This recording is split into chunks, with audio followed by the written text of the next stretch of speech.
Let's start not with the oil field itself, or with the legal terminology that is now hovering over it like a storm cloud, but with the thing that set all of this in motion.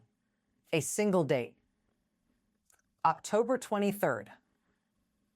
The moment the United States imposed sanctions on Lukoil, Russia's second largest oil company, and everything that company built outside of Russia began to list, crack, and then buckle.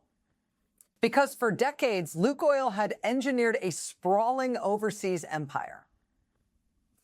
It planted itself in critical infrastructure across multiple nations, wove itself into supply networks, insinuated its brand into fuel stations, refineries, and distribution hubs.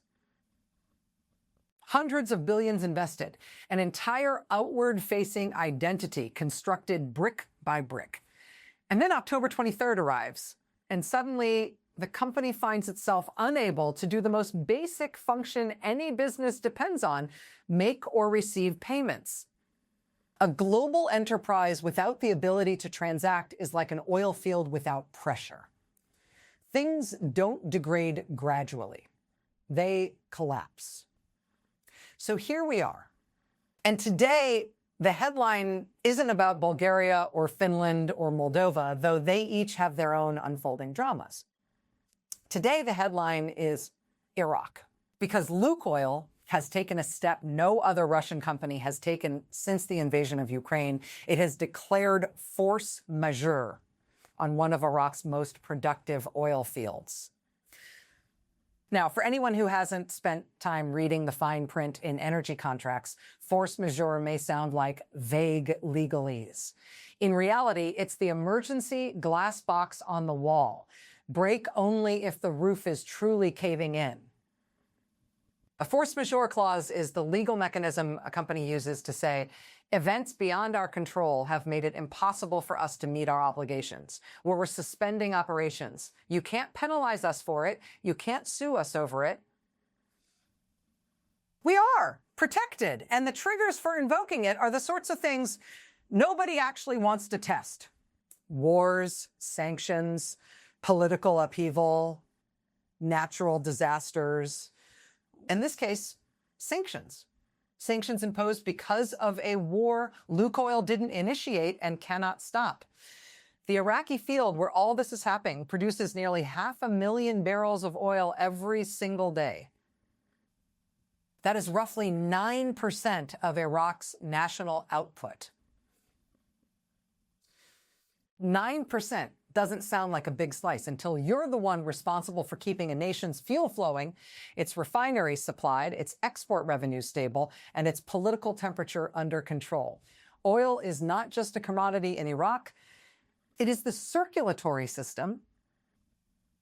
So when Lukoil announces that it is suspending most operations at that field, declaring that because the sanctions have crippled its ability to function, it has no choice but to pull the emergency cord. You can imagine how well that goes over in Baghdad. The backdrop here is important. Iraq's state marketing company had already canceled 3 large shipments it was supposed to collect from Lukoil, not because Baghdad suddenly lost interest in oil, but because taking those shipments would have exposed Iraq to secondary sanctions. The U.S. rules are very clear. Deal with a sanctioned entity and you risk becoming sanctioned yourself.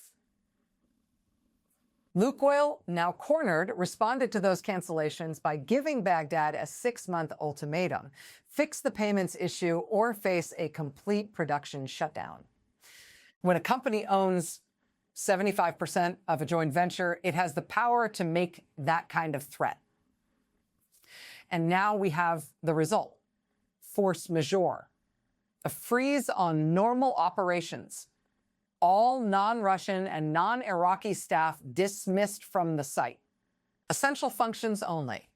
A slow bleed of production, just enough to avoid damaging the field, because oil fields don't like being stopped abruptly. They are geological machines that respond poorly to shock. Turn them off incorrectly, and restarting them is like trying to revive a patient without a pulse. But essential operations is a polite way of saying everything else is grinding to a halt. And that loss reverberates far beyond the desert. Because that halted production doesn't just affect Iraq's export ledger. It affects domestic availability, fuel stations, electricity generation. Everywhere oil is the quiet, unseen backbone. Baghdad hasn't issued its response yet, at least not formally. But Iraq has options, and none of them involve letting Lukoil mothball nearly 500,000 barrels per day of production in depth of that same period. And so the last week of the election is all about exposure. The Iraqi government can seize the assets outright and nationalize Lukoil's 75% stake. It can take temporary operational control, keeping the field functional while the legal dust settles. Or it can try somehow to negotiate with a company that can't legally engage in routine transactions. Lukoil declaring force majeure is not a negotiation tactic. It's an admission that the walls have closed in. And if you are Iraq, a country dependent on oil both as a lifeline and a stabilizer, you do not allow 9% of your national production to go dormant because one of your partners is sanctioned. You take control. Because if you don't, the consequences are immediate. Gas stations run dry, prices spike, domestic unrest stirs, governments can fall over less. That is why Iraq is almost certainly preparing to intervene directly. The company that once invested billions to help Iraq develop this field is now the company Iraq may have to forcibly remove to keep the pumps running. And that is just one chapter of what has become an international unwinding of Lukoil's entire foreign empire. To understand what's happening to Lukoil right now, it helps to zoom out, not metaphorically, but geographically. Lukoil is for his hour to at least, because Iraq's crisis is not an isolated event. It is part of a cascading failure spreading across multiple countries, all linked by a single thread: Lukoil's inability to function under U.S. sanctions. Let's begin in Bulgaria. Bulgaria didn't wait for a collapse. It moved preemptively. Its parliament passed a law allowing the nationalization of Lukoil's refinery, one that processes 190,000 barrels of oil per day. That's not a peripheral asset.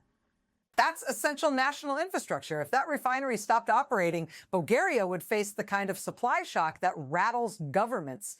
So the Bulgarian state stepped in. A state-appointed manager takes over on November 21st. Any sale proceeds go into a frozen account, though realistically the term sale proceeds may be more fiction than expectation. The pattern, after all, has precedent. When Russia nationalized Western assets, they priced them at €1, sometimes zero. Symbolic numbers for assets that were, in truth, critical. Finland, meanwhile, is dealing with a different but equally destabilizing problem. Lukoil operates roughly 430 gas stations there under the T-Boil brand. Those stations are now literally running dry. Not because Finland lacks fuel, but because T-Boil can't acquire it. Payments can't be sent to a sanctioned company, and payments can't be received from one. The whole supply chain locks up. At some point, the Finnish authorities will have to intervene, because a fuel retail network starved of fuel isn't a network. It's abandoned real estate with canopies. Then there is Moldova. Moldova relies on Lukoil for a variety of assets, including the fuel supply for its national airport. Think about that. The only fuel source for the airport is controlled by a company that can't conduct transactions. If that supply snaps, planes stop flying. And the Moldovan government has already rejected Lukoil's attempt to sell the network because a sanctioned company proposing a sale is like a man holding a locked briefcase and insisting there's money inside. No one can touch it. No one can verify it. No one can transfer it. Moldova cannot afford the risk. So nationalization there isn't a question of if. It's a question of how many days until the paperwork is ready. In Turkey, Lukoil owns 600 gas stations. 600. And on paper, Lukoil has initiated a sales process. But here's the catch. Who is going to buy a package of assets that cannot legally be purchased? Sanctions make payment impossible, negotiation impossible, and due diligence meaningless. These stations are, in effect, frozen in place. And any buyer knows it. Any buyer understands that Lukoil has no leverage. The rational price for something that cannot be sold is zero. So Turkey will likely do what Bulgaria did, take control and keep the fuel flowing. The state cannot allow a retail chain that large to simply sputter into dysfunction. Romania faces a similar dilemma. Lukoil owns one of the country's largest refineries and about 320 gas stations. That refinery matters to the Romanian economy. So do the stations. And while Romania hasn't formally acted yet, the trajectory is clear. You cannot depend on a company that cannot transact. It's like trying to run a power grid on unplugged wires. The United States is in a slightly different situation. Lukoil has around 200 branded gas stations here, but most are run by franchisees, individual Americans who own and operate the businesses themselves. That insulates the U.S. economy from immediate disruption. But the brand, the contracts, the supply chains that connect those franchisees back to a sanctioned Russian parent company, those are on borrowed time. The logical end game is obvious. The brand will disappear. The ownership structure will be changed. The United States is not going to maintain a sanctioned Russian oil company's logo on American main streets. In the Netherlands, Lukoil owns a 45% stake in the Zeeland refinery. Pressure is mounting for that stake to be removed. It is extremely difficult to justify leaving a sanctioned entity embedded in crucial refining capacity. Kazakhstan and Uzbekistan are conducting their own reviews of Lukoil's joint ventures, assessing sanctions exposure. The outcome is nearly predetermined. Those governments will not risk supply disruptions tied to a sanctioned Russian operator. They will take control one way or another. Serbia and North Macedonia represent the quieter part of the mat. Quiet only because the European Union and the United Kingdom have granted approval for Lukoil's retail assets to continue operating temporarily. But temporary is doing all the heavy lifting in that sentence. The moment compliance frameworks shift, and they will, those assets will have to change ownership as well. And so when you map this globally, a pattern emerges. One country after another preparing to take over assets that Lukoil once considered permanent fixtures of its international reach. Which brings us back to Iraq. Because the force majeure declaration there isn't just a legal maneuver. It is a distress flare one Lukoil is sending up because it has watched what happened in Bulgaria, what is happening in Finland, in Moldova, in Turkey, and it sees the same fate approaching. Lukoil once controlled a vast overseas empire. Not metaphorically, literally. An empire built on pipelines and refineries and drilling rigs and retail networks. But empires, even modern corporate ones, depend on continuity. They depend on the ability to maintain operations, pay staff, ship product, receive revenue. When sanctions cut those arteries, the empire doesn't degrade, it evaporates. The force majeure in Iraq represents the company trying to stop the evaporation, stop the seizure, stop the losses, freeze the field in place, preserve value, hold assets in stasis long enough to survive until sanctions are lifted whenever that might be. Months? Years? A decade? There is no timetable because the underlying cause, the war in Ukraine, has no timetable. But here's the unavoidable reality. Iraq cannot and will not keep a major national asset half operational just to protect Lukoil's balance sheet. That field produces 480,000 barrels per day. Iraq owns 25% of it. That output is part of Iraq's domestic supply and is export revenue. Lukoil may want to wait out the sanctions, but Iraq cannot wait for anything. Governments cannot pause fuel production like you pause a video. And that's why the Iraqi government seizing the asset is not speculation. It is the most probable path forward. Because Iraq has the same argument Russia used when it nationalized Western assets. National security. Energy security. Energy security. Critical infrastructure. The very same logic.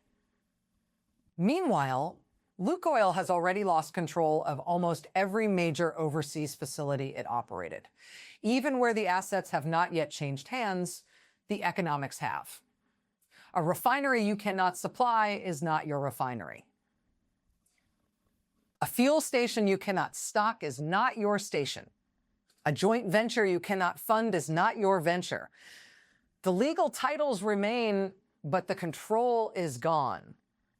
And that loss of control is only the financial part of the story. There is also the operational burden. Thousands of Lukoil staff stationed across multiple countries will need to return to Russia. Offices will close. Supply chains will contract. A company that made $10 billion in profit last year now faces an entirely different financial future. Here's where all of this coalesces into something larger than one company, one field, or one set of nationalizations. What we are witnessing is not just an oil company taking losses. It is not even just Russia losing a corporate champion on the international stage. What we are watching is the sanctions regime, so often dismissed as symbolic or toothless, asserting itself in a way that is unmistakably real. Lukoil's empire was not trivial. It wasn't cosmetic. It wasn't one of those corporate maps where the logo is bigger than the footprint. This was an enterprise that spanned gas stations, refineries, upstream assets, joint ventures, and supply chains across Europe, the Middle East, and Central Asia. It was a revenue machine. It was a geopolitical asset for the Kremlin, a way for Russia to have commercial influence in places where political influence was harder to cultivate. And all of that begins to fall apart the moment the company can no longer make or receive payments, the moment banks refuse to process transfers, the moment counterparties begin canceling shipments because the risk of secondary sanctions outweighs the value of the transaction. Which brings us back to Iraq's state oil marketing company, SOMO. Remember how they canceled 3 of Lukoil's scheduled shipments? Not because the oil wasn't needed, not because the price changed, not because of a contract dispute, but because taking delivery would have exposed Iraq to secondary sanctions. That single decision is the hinge on which the entire force majeure now swings. Lukoil gave Baghdad a 6-month deadline. Resolve the payments issue or face a complete production halt. But Lukoil didn't have leverage. It had a threat, yes, but not leverage, because Iraq can survive without its Russian partner. Lukoil, however, cannot survive without the ability to operate its few remaining profitable assets. And so the company did the only thing left to do. It invoked force majeure. It declared that it was no longer responsible for its contractual obligations because circumstances beyond its control made performance impossible. And legally, Lukoil is correct. That's what a force majeure clause is for. War, political sanctions, disruption so severe that the gears simply cannot turn. But a correct legal position isn't the same as a viable strategic position. Iraq cannot simply say, well, that's unfortunate for you. We'll leave this vital asset idle until your sanctions lift. That's not how nations behave. Not nations with fragile economies, not nations dependent on oil revenue, not nations where a 9% reduction in national oil output is a political crisis waiting to happen. That is why Iraq is almost certainly preparing to seize the asset. It will justify it exactly the same way Russia justified nationalizing Western assets. National security, energy security, economic stability. It will say correctly that the field is too important to leave in limbo. And once Iraq seizes it, Lukoil will have zero path to reclaiming it unless sanctions lift, and even then, only if Iraq decides to give it back. History suggests that once a government seizes a strategic asset, it rarely hands it back. This same pattern is unfolding everywhere. In Bulgaria, nationalization is already underway. In Finland, a state intervention is inevitable. In Moldova, the government cannot risk grounding its airport. In Turkey, a 600-station fuel network will not be left to collapse. In Romania, the largest refinery Lukoil owns is simply too important. In Kazakhstan and Uzbekistan, sanction exposure alone is enough to justify takeover. And in each of these places, the economic logic is the same. You cannot have critical infrastructure controlled by a company that cannot transact. Not today, not tomorrow, not for the duration of a war whose end date is unknowable. So what happens to Lukoil now? The company retreats. It contracts inward. It becomes what it did not want to be, a purely domestic Russian oil company with limited external reach. And that change is seismic. Lukoil generated enormous profits from its international operations. Those profits are gone. The tax revenue it provided to the Kremlin shrinks. The hard currency inflows vanish. The employees stationed across those countries must return to Russia or find jobs elsewhere. The decline is not marginal. It is structural. And Russia knows it. The Kremlin understands exactly what it means for one of its largest private companies to lose its overseas empire. It weakens Russia's economic resilience. It undermines its global influence. It reduces its reach. Now, would sanctions alone have collapsed Lukoil if the company were not so embedded abroad? No. Domestic Russian oil production continues. Domestic refining continues. But the thing about sanctions is that they don't need to cripple everything. They only need to sever the connections that matter. Lukoil's external connections were vital. They were strategic, and they were vulnerable. This is why the force majeure declaration is so consequential. It's not just a legal clause being activated. It is the moment Lukoil acknowledges, publicly and formally, that it has lost control over its international infrastructure. It is the point at which collapse becomes visible. Because the company's overseas presence is not being slowly eroded. It is being ripped away, country by country, nationalized, seized, frozen, sold in theory but unsellable in practice. This is what the collapse of a global empire looks like.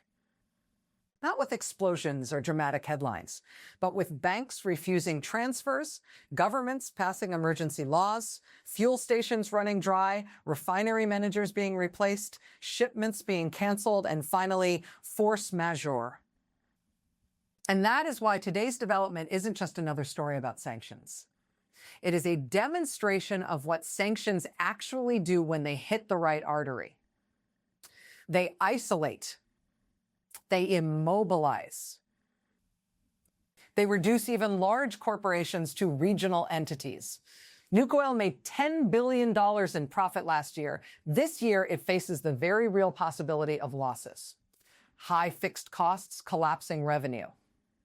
The evaporation of nearly every foreign asset it once counted as part of its empire.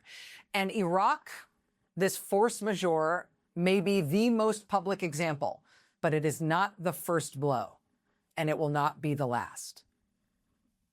Which brings us to the broader consequence, the Russian economy itself.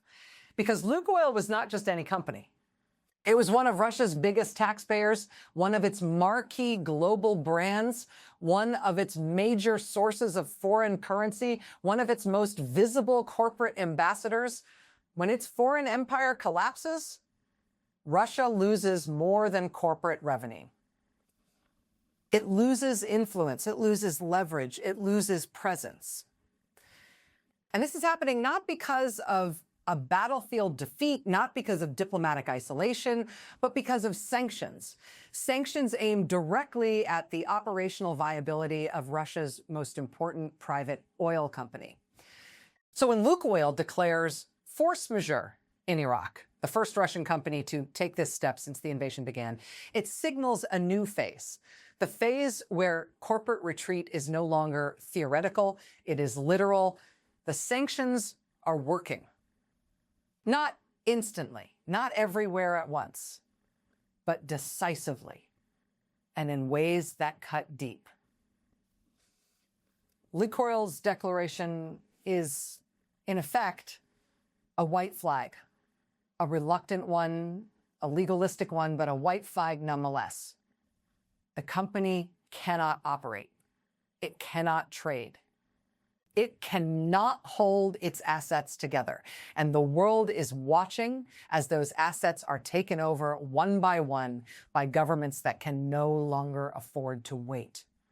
And that is the story today. Not just force majeure, not just Iraq, but the fall of one of Russia's biggest global enterprises. The unwinding of an empire built over 30 years and undone in 30 days. An empire that will not be returning